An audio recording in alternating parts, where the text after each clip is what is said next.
Sinigang na baboy para sa labandera ng buhay namin. At dahil nga inabot ng sipag si Mrs., ayan, naglabada na. Kasi medyo may araw na ngayon mga idol. Siguradong pagod na pagod at gutom pagkatapos niyan. Kaya ipagluluto natin siya ng napakasarap na sinigang na karne ng baboy with puso ng saging, saluyot at iba pang pangsahog pangpalasa mga idol. Kaya let's go! Nagpakulo lang ako dito ng tubig mga idol yan. Bali dito na rin ako dito na rin ako nagluto sa labas ng bahay. Yan. Magluluto tayo gamit ang kahoy. Napakarami ko pang stock dito. Yan. Unahin natin lagain ito ang karne ng baboy. Ayan.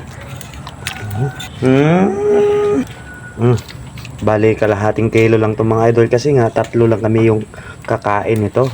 Pero pag may sobra naman, siyempre bibigyan natin yung kapitbahay. Share lang mga idol. 'Di ba friends? Bye-bye muna. Bye-bye. Sabay na natin itong pampalasa. Luya, sibuyas at bawang mga idol.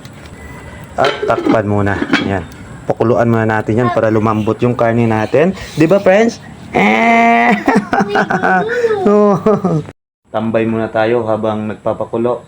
Mamaya natin to. Sunod natin itong puso ng saging at sili panigang. Tapos lagyan pang pampalasa para swabing-swabe yung lunch natin mga idol. So, ayan, sumayaw na yung tubig mga idol. Lagay na natin yung puso ng saging. Palambutin lang yan mga idol. Yan, ito pa.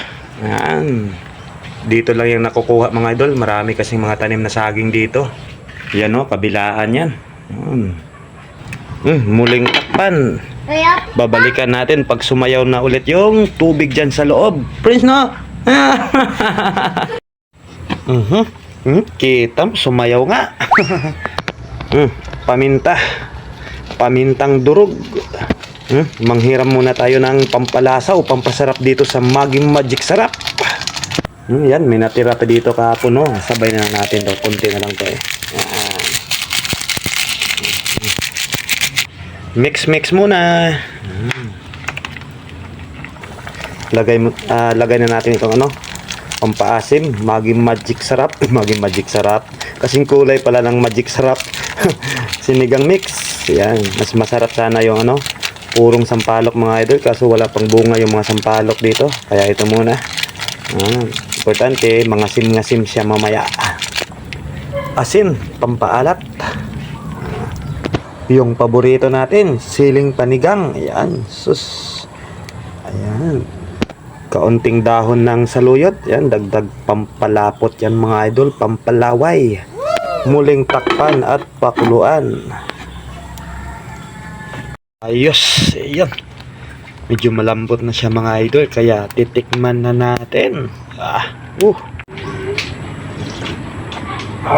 Ayos. At sakto lang nga mga idol, kakatapos lang din maglaban ni Mrs. at nagsasampay na. Kaya pagkatapos magsampay, yan mga idol, pinagsalo-saluhan na namin yung aming munting sinigang na baboy with puso ng saging mga idol. Kaya tara mga idol, lunch time muna.